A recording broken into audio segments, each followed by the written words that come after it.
Hello my friends, Justin Michael, welcome back to my channel, and welcome if this is your first time visiting. Hope everybody's doing well. I have in front of me the Mystic Masters Tarot, which was created by our very own DaniMystic. She's a lustrous member of the community, has a YouTube channel which I'll link below. I'll also link the Etsy shop where this deck can be purchased. But I've been watching Dani for a long time. Actually, I feel like she's one of the originals, like one of the OGs of the Tarot Tube community. And I always enjoyed her videos. I love her personality. She's really, really great and very, very cool and friendly. And her videos were awesome. I mean, you know, she did great walkthroughs. I always loved how creative she was with the camera and with her background, and everything always just looked so nice and artsy. And she also did some cool other artistic stuff, like, you know, and witchy stuff, like creating scrying bowls and all kinds of cool rants and raves and chats that I always loved. She's one of the three fat readers, along with Dustin and Lisa, and I enjoyed that collaboration as well. And I was happy to learn that she was creating a deck on her channel when she started introducing some of the art and talking about the process and, you know, picking a name and so forth. It was very interesting to watch, and I was happy for her to see it come to fruition. So this isn't going to be a long video. I just want to show you briefly this deck that I received. I got it a couple of weeks ago when it came out from pre-order, and I just never featured it in a video. I was going to do it in my Christmas video, but I just didn't have the patience or the time that day to do it. So I was like, you know, I'm just going to do a quick walkthrough of it today and share some thoughts and just kind of show you it. But again, I will put the Etsy shop down below in case if you want to get this. And this is all of her social media information here. DaniMystic. So it's a 78 card tarot deck created from etchings and wood carvings from the 16th and 17th centuries. Each piece has been watercolored and adorned to bring these beautiful scenes to life. There are a few options as far as purchasing the deck. I know you can get it in a bag or you can get the tuck box, which is what I chose to get. I like a tuck box. I don't mind it. Of course, you want a nicer box all the time, but, you know, such was life. You know, I opted for it because it's easier to store, you know what I mean? I can put it on my shelf and so forth. The card quality is very nice. It has a nice slide to it. It's very S30, like feels like MakePlayingCards.com actually is what it is. It has like that kind of feel to it. And these are the backs. It's got a nice kind of finish to it. It's matte, but a little glossy, but mostly matte, you know what I mean? But it has that nice playing card slide, you know what I mean? You can riffle shuffle these. You can do whatever you like with them. They're very, you know, pliable, and you can use them like, you know, you would a deck of playing cards. So we have the Fool here, and it's a very, the thing is, it's a very Italian kind of Renaissance art looking deck, you know what I mean? You can see a lot of Rider-Waite-Smith in this deck, you know what I mean? And I feel like that's the key symbolism is Rider-Waite. And some of the images are very nuanced, and you have to really think about them, and you have to get familiar with what's going on in the images to understand how it relates to the symbolism. But that's the Fool, of course. We have, you know, a person beginning a journey. You have a couple of dogs there.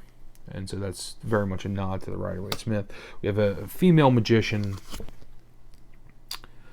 And then you have a high priestess. And I was looking at this image and I was like, you know, what's going on there? Is that a pomegranate in her hand? Possibly.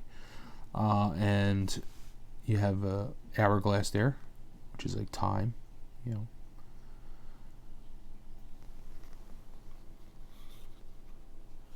And there is some astrological stuff in here. You know, you can see in certain places.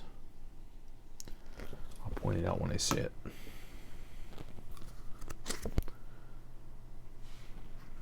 Like here you have Aries for the Emperor.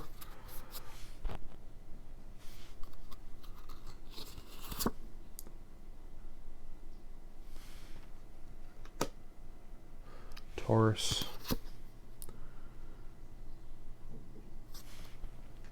And the little Gemini thing. So that's kind of cool, you know what I mean? It's it helps you out. I think that's Cancer. Is that it? I mean, my system is Cancer, but I can never remember the symbol. What that symbol is? I think it's Cancer, but I'm not 100% sure. For me, the Chariot's Cancer, but I just, and there's Leo. So, you know, a very strength looking image, and it's at 8, of course, because it's a Rider-Waite-Smith deck. And then we have the Hermit here. And the thing I found interesting about this is you have like a hermit looking character. He's sitting there in contemplation. But then you have the added sort of like details here with the texts. You know, I guess that stands for like knowledge, maybe. You know, it's just information.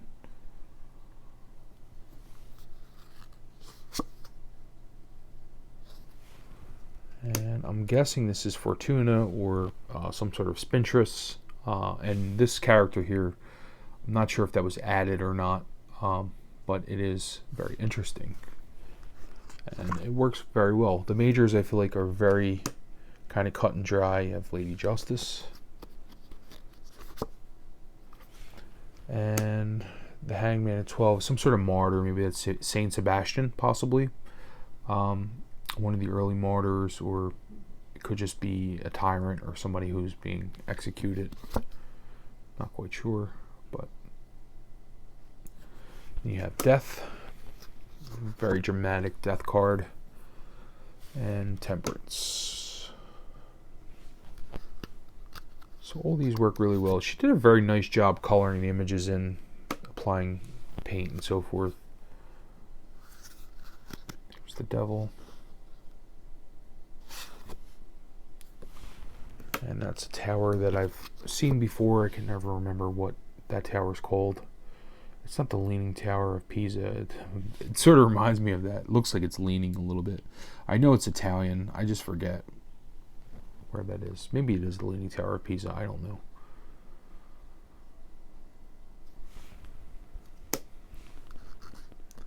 The star, the moon, and the sun. And we have the Scene of Judgment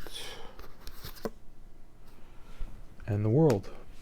So now the minors are a little more nuanced and a little more of a challenge to work out. But, you know, if you know the Rider-Waite symbolism, I feel like you'll be able to sort of work through it. And it would be kind of a good exercise for you to really try and understand this, what's going on in the deck. You know, so I wouldn't say this is a beginner's deck. I would say it's something that could be like a nice tool to work out the meanings for each card from the Rider-Waite-Smith. You know what I mean? So you have the Ace of Wands there is like the root of passion, or like, you know what I mean? The source of passion. And then you have a very similar image to the Rider-Waite-Smith, a gentleman waiting, you know, on the shore, waiting for ships to come in. This looks like two astronomers or something. You know what I mean? They have telescopes. They're doing something, some kind of enterprise together. And then you have the Four of Wands. A little bit of chaos in the 5. And like a scene, a battle scene. Very interesting. So I'm going to flip through a little quicker. You have the Victory march there in the 6 of Wands, and not quite sure what's going on in the 7. I was thinking about it, and I was like, not exactly sure. They're afraid. It's like some sort of apparition.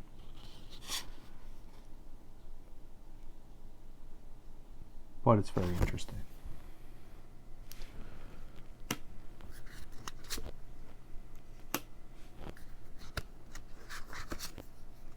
Leave your comments down below. Let me know how you think of this deck, if it's something that you like. I think it could have worked as a pip deck as well, you know? You have the Page, the Knight.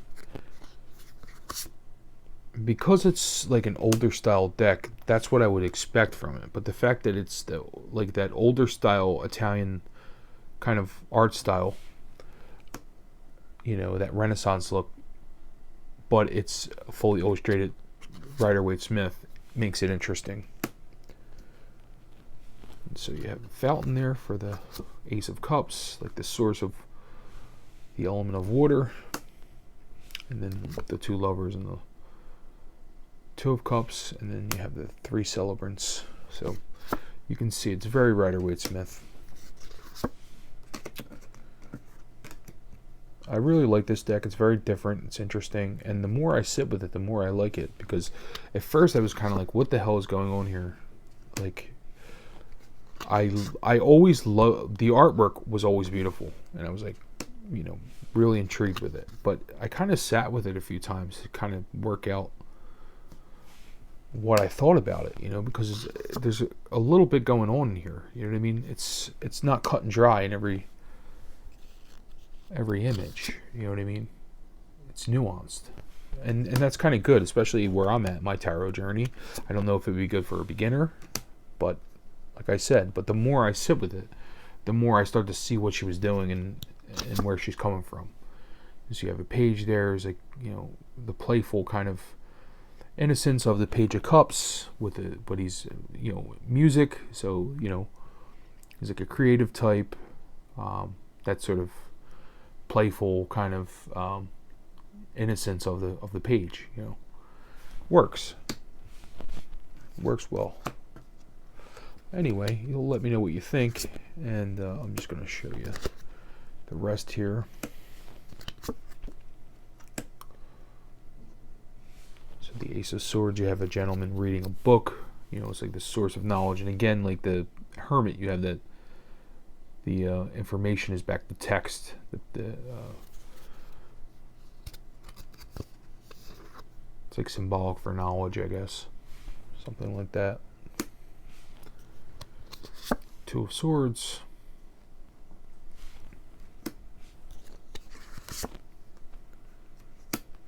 So you have a gentleman resting there in the Four of Swords, and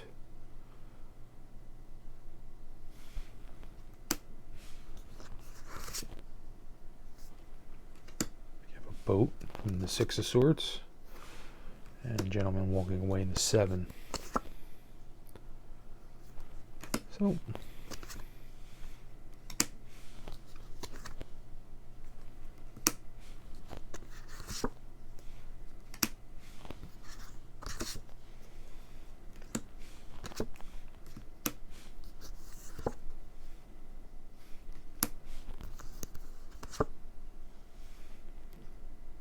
So you have the Ace of Coins there, and very earthly image. Again, those little bits of information, whatever they are, the pieces of texts, and a globe, of course. It's a very earthly image, you know. A balancing act on the Two of Coins.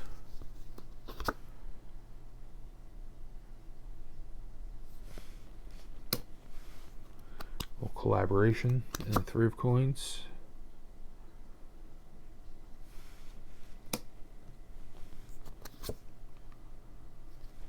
It's very interesting.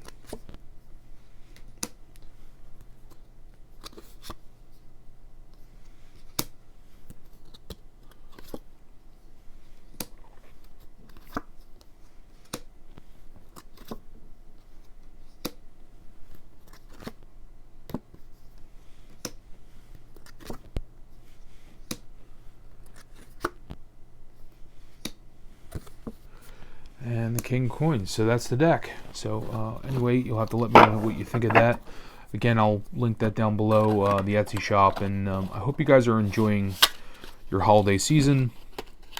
It's a little crazy in some places. I know they have lockdown and so forth, and that's unfortunate. But hopefully we get through this, and the spring will be here before you know it, and we'll be back to gathering together as a group and so forth, you know. Back to our normal ways, so that would be nice. Anyway, guys, take care. Thanks for tuning in, and we'll talk soon. Love and peace.